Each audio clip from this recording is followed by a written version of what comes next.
दो लोगों के बीच बातचीत पूरी तरह से बंद हो जाती है तो उस खामोशी का दर्द किसे ज्यादा होता है, स्त्री को या पुरुष को?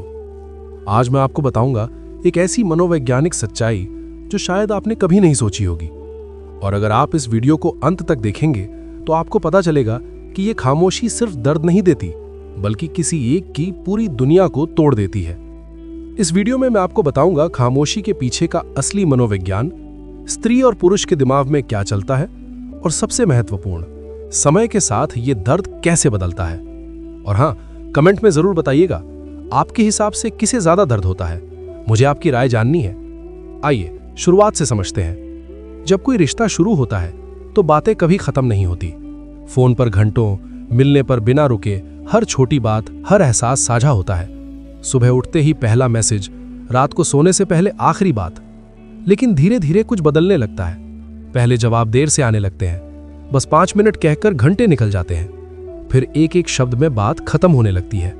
हाँ ठीक है, बाद में बात करते हैं। और फिर एक दिन पूरी तरह से खामोशी छा जाती है। कोई फोन नहीं, कोई मैसेज नहीं, कोई बात नहीं, बस सन्नाटा। अब सवाल यह है, ये खामोशी कैसे आई, किसने चुनी इसे, और सबसे महत्वपूर्ण, इसका दर्द किसे ज्यादा होता है? मनोविज्ञान कहता है कि इस खामोशी के पीछे दो अलग अलग मानसिक प्रक्रियाएं होती हैं और यही प्रक्रियाएं तय करती हैं कि दर्द किसे ज्यादा होगा। अगर आप भी सच्चाई जानना चाहते हैं तो अभी लाइक बटन दबा दीजिए, क्योंकि आगे जो बात मैं बताने वाला हूं वो आपकी सोच पूरी तरह बदल देगी। पहले समझते हैं पुरुष के मन को। पुरुष का दिमाग समस्या समाधान के मॉडल पर काम करता है। मनोविज्ञान में इसे इंस्ट्रूमेंटल थिंकिंग कहते हैं। जब बातचीत बंद होती है तो पुरुष के मन में पहला विचार आता है, शायद इससे बात करने का कोई फायदा नहीं। वो सोचता है, अगर हर बात में झगड़ा होना है तो बेहतर है चुप रहो। यहां एक मनोवैज्ञानिक तथ्य समझना जरूरी है। पुरुष को बचपन से सिखाया जाता है, मजबूत बनो, रोला मत, भावनाएं मत दिखाओ। यह सामाजिक प्रशिक्षण उसके दिमाग में गहरे बैठ जाता है। तो जब रिश्ते में समस्या आती है तो पुरुष क्या करता है? वो बातचीत बंद कर देता है। मनोविज्ञान में इसे इमोशनल डिटैचमेंट कहते हैं। पुरुष धीरे धीरे अपने आप को भावनात्मक रूप से अलग करना शुरू कर देता है। वो खुद को समझाता है, मैं ठीक हूं, मुझे किसी की जरूरत नहीं। और फिर वो अपने को व्यस्त कर लेता है, काम में डूब जाता है, दोस्तों के साथ समय बिताने लगता है, जिम जाने लगता है, किसी नए शौक में लग जाता है। बाहर से देखने पर लगता है कि वो बिल्कुल ठीक है। वो हंसता है, मजाक करता है, सामान्य दिखता है, लेकिन अंदर ही अंदर एक छोटा सा दर्द है। लेकिन वो इसे नजरअंदाज कर देता है। ये कुछ नहीं है, वो खुद से कहता है। शुरुआती दिनों में उसे लगता है कि उसने सही किया। वो सोचता है, देखो मैं बिना बात किए भी ठीक हूं, मैं मजबूत हूं, मुझे किसी की जरूरत नहीं। लेकिन रुकिए, ये पूरी कहानी नहीं है। क्योंकि जो दर्द आप देख नहीं सकते, जो दर्द छुपा हुआ है, वो सबसे खतरनाक होता है। लेकिन पहले समझते हैं स्त्री के मन को, क्योंकि स्त्री का अनुभव पूरी तरह अलग होता है।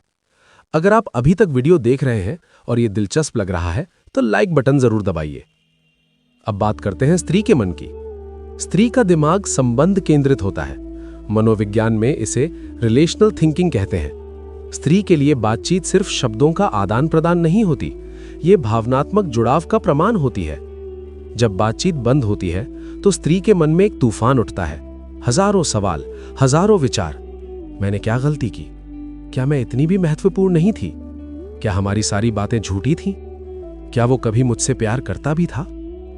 मनोविज्ञान में इसे रिजेक्शन सेंसिटिविटी कहते हैं। स्त्री इस खामोशी को व्यक्तिगत अस्वीकृति की तरह महसूस करती है। उसे लगता है कि उसे ही अस्वीकार कर दिया गया है। और ये दर्द तीव्र होता है, तुरंत होता है, जैसे किसी ने छाती में छुरा घूंप दिया हो। शुरुआती दिनों में स्त्री क्या करती है?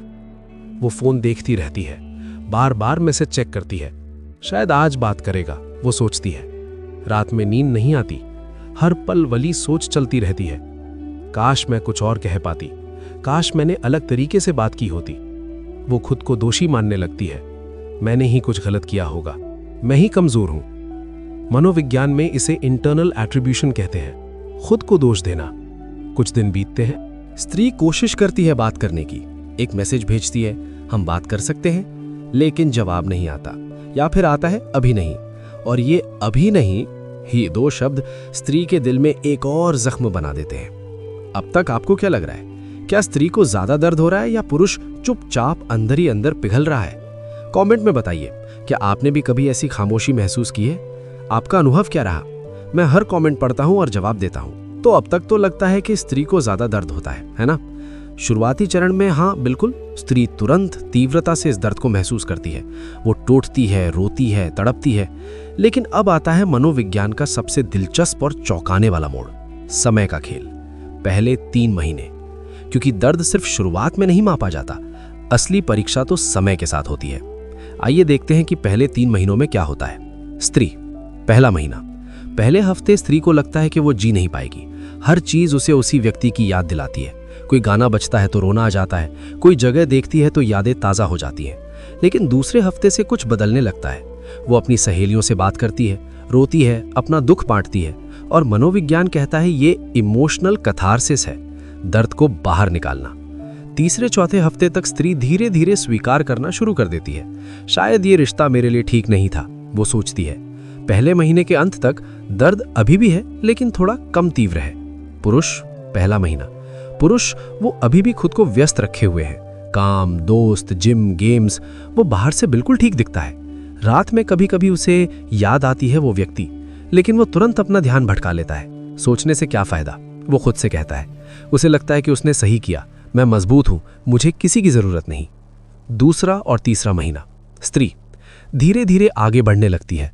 वो नई चीजें करने लगती है, अपने शौक पर ध्यान देती है, नए लोगों से मिलती है। मनोविज्ञान में इसे पोस्ट ट्रॉमेटिक ग्रोथ कहते हैं, दर्द के बाद विकास। दर्द अभी भी है, लेकिन अब ये उसकी पूरी जिंदगी नहीं है, अब ये एक हिस्सा भर है। पुरुष, वो अभी भी वही है, व्यस्त, बाहर से ठीक, लेकिन अब कभी कभी रात में उसे थोड़ा अजीब लगने लगता है। एक खालीपन सा महसूस होता है, लेकिन वो इसे नजरअंदाज करता है। ये कुछ नहीं है, मैं ठीक हूं। अब तक की कहानी में स्त्री ज्यादा दर्द में दिख रही थी, लेकिन अब वो ठीक होने लगी है, और पुरुष, वो अभी भी अपने दर्द को नकार रहा है। अगर आप सोच रहे हैं कि आगे क्या होगा, तो लाइक बटन जरूर दबाइए, क्योंकि आगे की बात सुनकर आपके रोंगटे खड़े हो जाएंगे। क्योंकि अब आता है वो समय जब पूरी कहानी पलट जाती है, जब दर्द का असली चेहरा सामने आता है। 6 महीने से 2 साल। 6 महीने बीत जाते हैं। स्त्री, 6 महीने बाद स्त्री अब काफी हद तक ठीक है। वो अपनी जिंदगी जी रही है। हाँ, कभी कभी याद आती है, कभी कोई गाना सुनकर थोड़ा दुख होता है, लेकिन अब ये सहने योग्य है। उसने अपने घाव को स्वीकार किया, उसे प्रोसेस किया, और अब वो भर रहा है। मनोविज्ञान में इसे इमोशनल रेजिलियंस कहते हैं, भावनात्मक लचीलापन। स्त्री ने अपने दर्द का सामना किया, और इसीलिए वो उससे उभर पाई। 1 साल बाद स्त्री शायद किसी नए रिश्ते में भी हो, या फिर अपने आप में खुश हो। उसने सीखा है कि खामोशी उसकी गलती नहीं थी। उसने सीखा है कि वो खुद भी पूर्ण है। पुरुष, 6 महीने बाद। पुरुष अभी भी वही रूटीन में है, काम, दोस्त, व्यस्तता। लेकिन अब कुछ बदलने लगा है। रात में जब वो अकेला होता है तो वो यादें ज्यादा आने लगती हैं। वो बातें, वो हंसी, वो छोटे छोटे पल। कभी कभी उसे लगता है काश मैंने बात की होती, काश मैंने अपना अहंकार छोड़ दिया होता। लेकिन अब बहुत देर हो चुकी है। अब वो व्यक्ति आगे बढ़ चुका है, और पुरुष अपने अहंकार की वजह से, अपनी मुझे किसी की जरूरत नहीं वाली सोच की वजह से फिर से बात भी नहीं कर सकता। मनोविज्ञान का एक सुनहरा नियम है, जो दर्द व्यक्त नहीं होता वो कभी नहीं बढ़ता। पुरुष ने अपने दर्द को कभी स्वीकार नहीं किया। उसने उसे दबा दिया, छुपा दिया, और अब ये दर्द धीरे धीरे बढ़ रहा है। 1 साल बाद पुरुष शायद किसी और रिश्ते में हो, लेकिन वो पुरानी यादें अभी भी उसका पीछा करती हैं। वो नए रिश्ते में पूरी तरह नहीं जुड़ पाता, क्योंकि उसका पुराना घाव अभी भी खुला है। 2 साल बाद स्त्री पूरी तरह आगे बढ़ चुकी है, लेकिन पुरुष, वो अभी भी रात में उन यादों में खोया रहता है। वो सोचता है वही मेरा सच्चा प्यार था, मैंने गलती की। अब समझिए असली मनोवैज्ञानिक सच्चाई। दर्द 2 प्रकार का होता है। अक्यूट पेन, ये तुरंत होता है, बहुत तेज होता है, लेकिन समय के साथ कम होता जाता है। जैसे कोई चोट लगे, पहले बहुत दर्द होता है, फिर धीरे धीरे ठीक हो जाता है। स्त्री को यही तीव्र दर्द होता है, शुरुआत में बहुत तकलीफ, लेकिन समय के साथ ठीक होना। 2, क्रॉनिक पेन, ये धीरे धीरे आता है, कम तीव्रता का होता है, लेकिन ये कभी पूरी तरह जाता नहीं। ये बढ़ता रहता है और जिंदगी भर साथ रहता है। पुरुष को यही दीर्घकालिक दर्द होता है, शुरुआत में कम, लेकिन समय के साथ बढ़ता रहता है और कभी जाता नहीं। मनोविज्ञान में इसे सप्रेस्ड इमोशन सिंड्रोम कहते हैं। जब आप अपनी भावनाओं को दबाते हैं तो वे गायब नहीं होती, वे आपके अवचेतन मन में जमा होती रहती हैं, जैसे किसी बर्तन में दबाव बढ़ता रहे, और एक दिन वे विस्फोट की तरह बाहर आती हैं। कई बार ये विस्फोट गुस्से में होता है, कई बार डिप्रेशन में, कई बार शराब या नशे में, कई बार अगले रिश्तों को बर्बाद करने में। पुरुष को यह समझ नहीं आता कि उसके साथ क्या हो रहा है। वो सोचता है मैं तो ठीक था, फिर अचानक ये सब क्यों हो रहा है। लेकिन असल में ये अचानक नहीं है, ये उस दर्द का परिणाम है जिसे उसने महीनों सालों से दबाया था। कमेंट एंगेजमेंट दो, अब आपको असली जवाब मिल गया। दर्द किसे ज्यादा होता है? अगर हम शुरुआत की बात करें, स्त्री को ज्यादा दर्द होता है।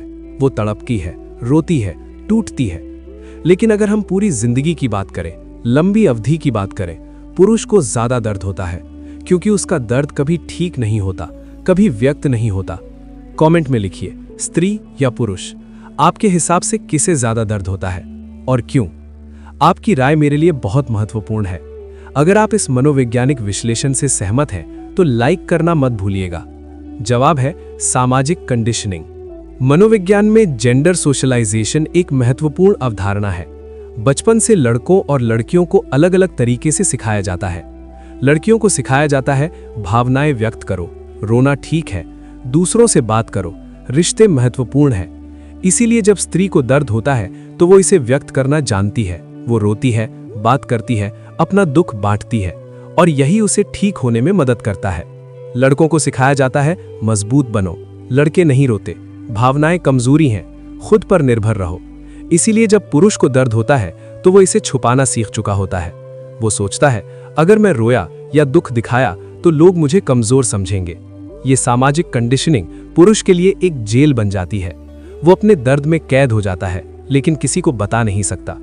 मनोविज्ञान में इसे मैस्कुलिन नॉन स्टॉप कहते हैं, मर्दानगी के मानकों का जाल। पुरुष सोचता है कि मजबूत बने रहना ही उसकी जिम्मेदारी है, लेकिन असल में यह मजबूती नहीं है, यह खुद को नुकसान पहुंचाना है। अब बात करते हैं दिमाग के विज्ञान की। न्यूरोसाइंस के शोध बताते हैं कि जब हम अपनी भावनाओं को व्यक्त करते हैं तो हमारे दिमाग में कुछ महत्वपूर्ण होता है।